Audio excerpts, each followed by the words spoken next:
Bismillah ar-Rahman ar-Rahim. Donc, on a dit que le réseau sagittal, donc le dernier qu'on avait fait, c'est un préalable, c'est une tâche qui devance un diagramme aussi important, plus important même, qui est le diagramme de Gantt. Donc, le diagramme de Gantt, c'est le top de ce qu'on peut faire en mode de planification. Mais il y a aussi un diagramme classique que vous devez absolument apprendre, c'est le diagramme de Peart. Okay. Donc, c'est ce qu'on va introduire aujourd'hui. Donc, comment faire un diagramme de Peart à partir d'une table des tâches et à partir d'un réseau sagittal. Donc, le Peart, en fait, c'est quoi?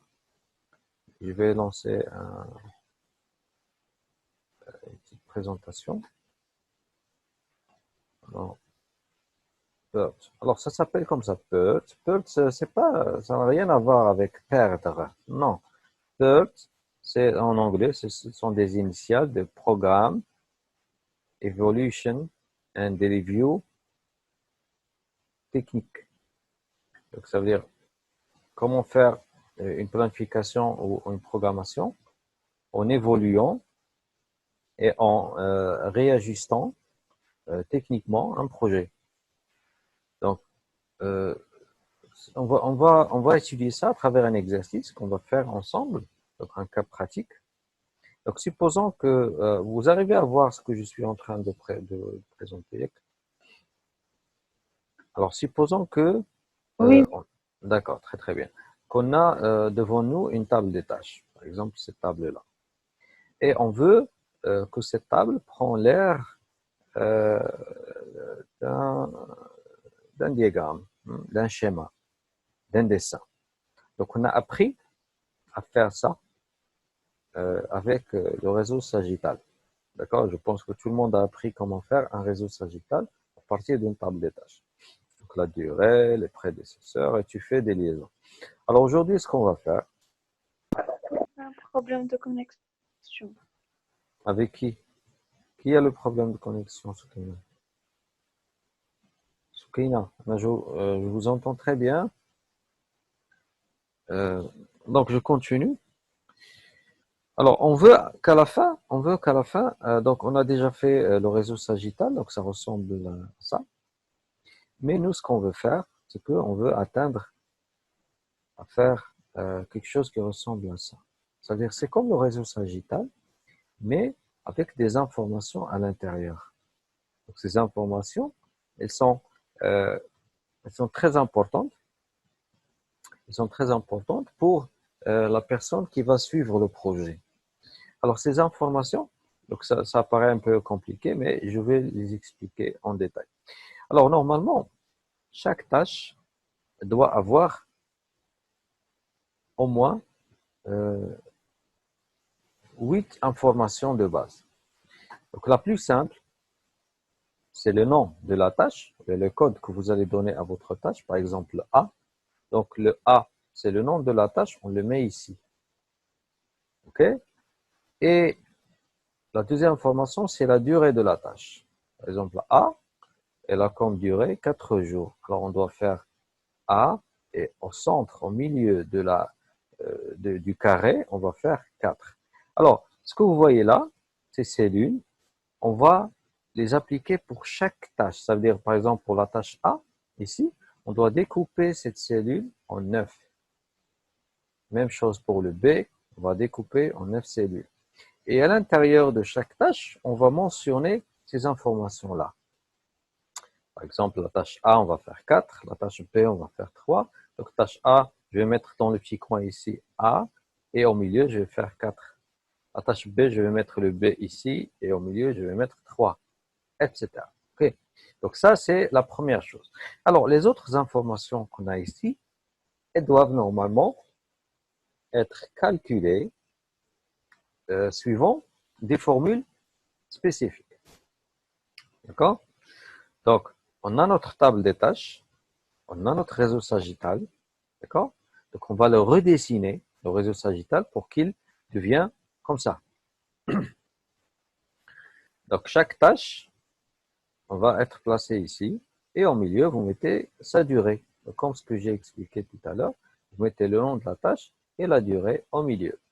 Alors, tout le reste, par exemple, vous avez date début au plus tôt, la date de fin au plus tôt, date de début au plus tard, date de fin au plus tard. Donc là, on a utilisé des initiales, DTO, FTO. D, c'est pour début, F, c'est pour la fin. DTA, FTA, début au plus tard et fin au plus tard. Donc ça veut dire quoi, tout ça? Ça veut dire on veut, pour chaque tâche, savoir quand est-ce qu'on peut la commencer au plus tôt, c'est-à-dire si on veut devancer, si on veut accélérer, d'accord? On peut la commencer dans quelle date, si on le fait vite. Et normalement, on doit la terminer avant quelle date, c'est-à-dire fin au plus tôt. Et l'inverse, c'est le début au plus tard, c'est-à-dire si on prend du retard au plus tard, au plus tard, au plus tard, on doit la commencer à partir de la date qui va être inscrite ici. Et la fin au plus tard, on doit terminer la tâche au plus tard dans cette date qui va être affichée là. Alors ces 4 dates, on doit normalement les calculer. Et vous avez là des marges. Il y a la marge totale, il y a la marge libre. Alors, ça veut dire que lorsque vous allez cerner les dates, vous allez fixer les dates, alors vous allez savoir, est-ce que cette tâche-là, par exemple la tâche A, est-ce qu'elle a une marge? Ça veut dire, est-ce qu'elle vous permet de prendre du retard? Est-ce que vous pouvez la décaler un petit peu? Ou sinon, est-ce qu'elle est fixe? Est-ce que vous n'avez pas de marge? OK? Et aussi, la marge libre, c'est par rapport si elle va affecter les autres tâches, la marge des autres tâches ou pas. Alors, ce sont des informations essentielles lorsqu'on veut planifier un projet. Parce que tout ce que vous allez calculer ici, ça va vous permettre de savoir la date du début et la date de fin exacte du projet. Ça va vous permettre aussi de connaître la durée exacte de votre projet. Ça va aussi vous permettre de savoir quelles sont les tâches qui n'ont pas de marge, c'est-à-dire qui ont la marge zéro. Et attention, les tâches qui ont une marge de zéro, on les appelle les tâches critiques. Ça veut dire une tâche, tu n'as pas droit à l'erreur quand tu vas la réaliser. Donc une tâche, tu dois respecter normalement les dates que tu vas trouver ici. Alors les dates ou là, les tâches que tu vas découvrir comme critiques, par la suite, on va les relier par une flèche en rouge. Et on va trouver qu'à l'intérieur de chaque projet, il y a ce qu'on appelle un chemin critique. Donc le chemin critique, on doit le dessiner en rouge. Peut-être qu'il est ici, peut-être il passe par le haut, peut-être il descend, peut-être il y a 2 chemins critiques, peut-être que toutes les tâches sont critiques. Alors l'essentiel pour un chef de projet, il doit faire très attention avec ce genre de tâches. Des tâches qu'on doit absolument respecter les délais. Parce que si tu prends un retard, supposons que la tâche E va être une tâche critique. Alors, si tu prends du retard sur la tâche E, ça va automatiquement se répercuter sur la tâche G, sur la tâche H et à la fin sur tout le projet qui va être livré en retard. Alors, ce genre de diagramme, le diagramme de Peart, bien sûr, c'est un diagramme calculé. Ça va nous permettre de répondre à ce genre de questions. D'accord? La date fin, date début, la durée, les détails de chaque tâche, les marges du projet, les marges des tâches, les tâches critiques, les chemins de critique, etc. D'accord? Alors, la première des choses qu'on va calculer, c'est comment trouver la date, c'est-à-dire cette cellule-là, date début au plus tôt, et la date de fin au plus tôt, la DTO et FTO. La DTO ici et la FTO. D'accord? DTO et FTO. Donc, c'est très facile. Alors, on suppose que la première tâche, donc toujours on commence pour faire donc le DTO, le FTO, on commence par la gauche ici. Alors, on suppose que le premier DTO, c'est toujours 0. Parce que la date début au plus tôt, c'est la même date début du projet. D'accord? On commence le projet par le jour 0. Donc, on met un 0 ici et on fait la somme. C'est-à-dire 0 plus 4, ça va donner 4. Donc, la date fin au plus tôt, ça va être 4. Et on passe faire les suivantes. Donc, on a une relation entre A et B. Donc, qu'est-ce qu'on fait? On va reprendre le résultat qui est 4, qu'on a trouvé ici. On va le mettre comme DTO pour la tâche B. Donc, on va mettre ici, on va placer 4. Même chose pour la tâche D. On va mettre 4 ici. Et on va faire la somme, encore une fois. 4 plus 3, ça va donner 7. 4 plus 3, ça va donner 7. Et on repart de la même façon pour faire les autres.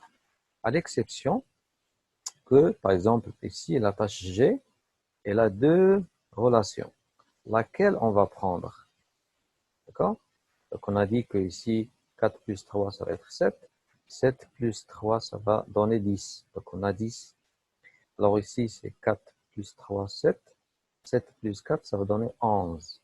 Est-ce qu'on va prendre 10 ou est-ce qu'on va prendre 11? D'accord? Alors, pour répondre à cette question, donc il y a une règle que je vais montrer ici. Remarquez, j'ai 10, j'ai 11. On prend toujours la plus grande. Vous voyez? Donc 0 plus 4, 4. On met le 4 ici. 4 plus 3, c'est 7. 7 plus 3, c'est 10. Et on peut passer directement à F ou à G, comme vous voulez. Alors pour G, elle a deux relations. Elle a une relation EG et CG. Alors on a 10 et on a 11. Donc on prend la plus grande. Et on passe faire les autres. 11 plus 4, c'est 15. 10 plus 2, c'est 12. Donc ici, la tâche G, remarquez, elle a 1, 2, 3 relations. Donc 12, 19, 24. Donc on prend la plus grande. 24 plus 1, c'est 25. D'accord? Et bien sûr, 25 ici, c'est la date qui va nous permettre de savoir la durée du projet. D'accord? Alors ça, c'est pour répondre à la question, comment on peut faire le DTO et le FTO. Date au plus tôt, le début au plus tôt et la fin au plus tôt. D'accord? Donc il suffit de mettre les dates. Par exemple, aujourd'hui, on est le 7-5-2020, plus 4 jours. Vous allez calculer d'ici 4 jours combien on aura comme date. Et vous faites la même chose. Comme ça, vous allez trouver exactement la date de fin de votre projet. Donc ça, c'est la première étape pour calculer le réseau PERT. Alors maintenant, on va passer faire les autres calculs.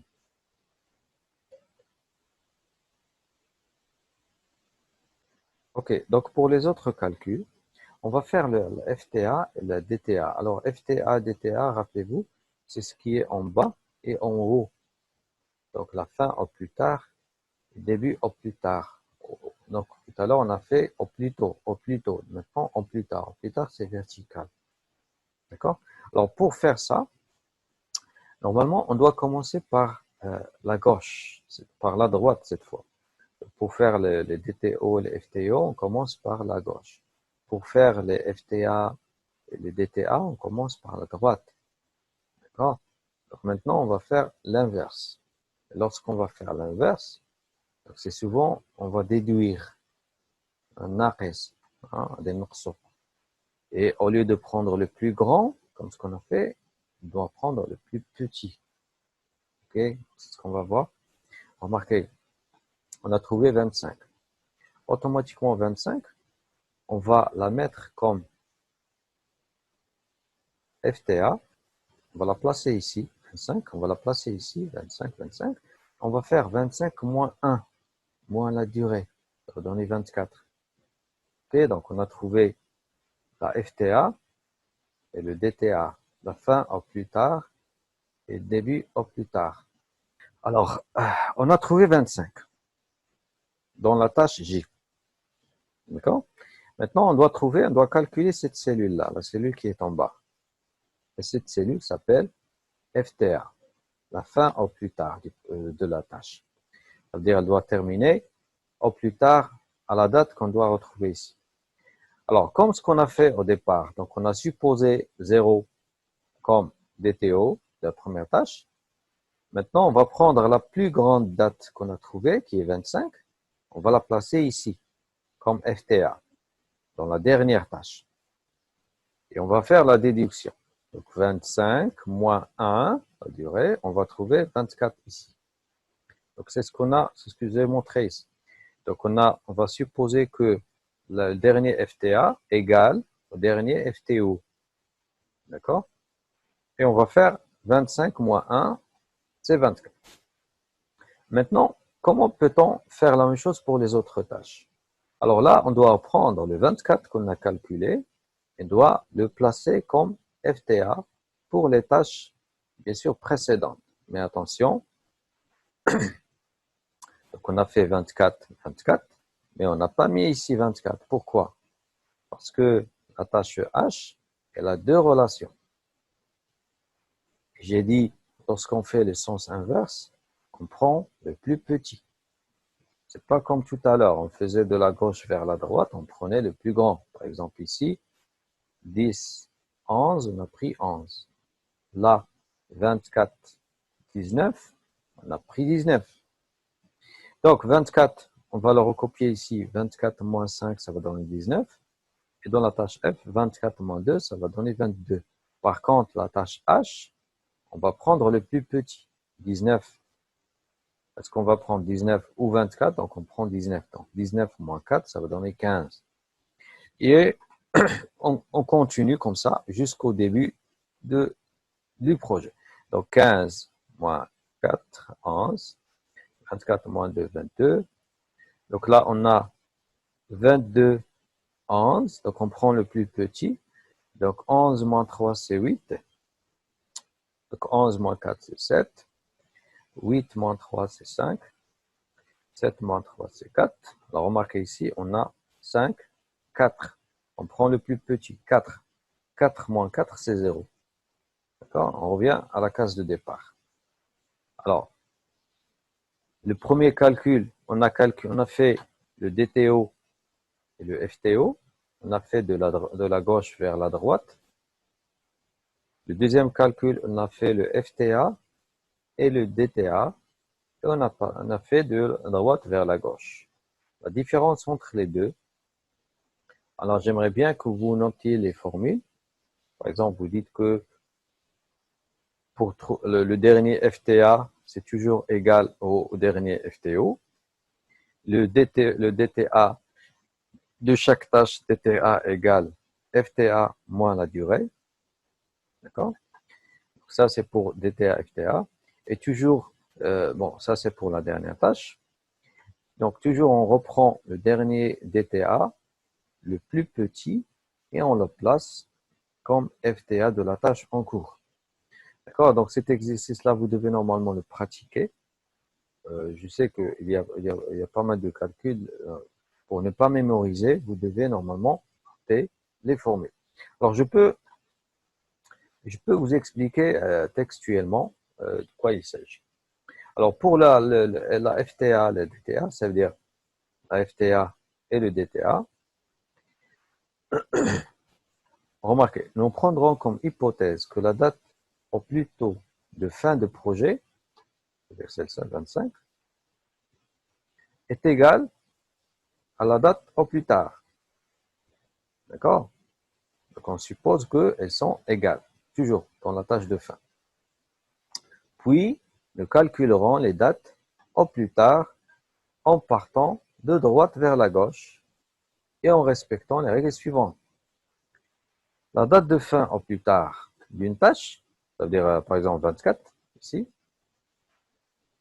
est la plus petite des dates du début au plus tard des tâches qui les succèdent. Donc la tâche est plus tard.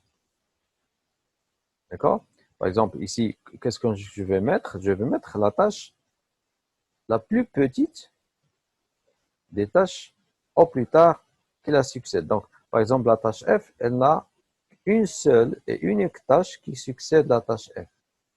D'accord? Donc, je n'ai pas le choix, je vais prendre 24. Par contre, dans H, j'ai deux tâches qui succèdent H. Je dois prendre la plus petite. 24, 19. Donc, je prends 19.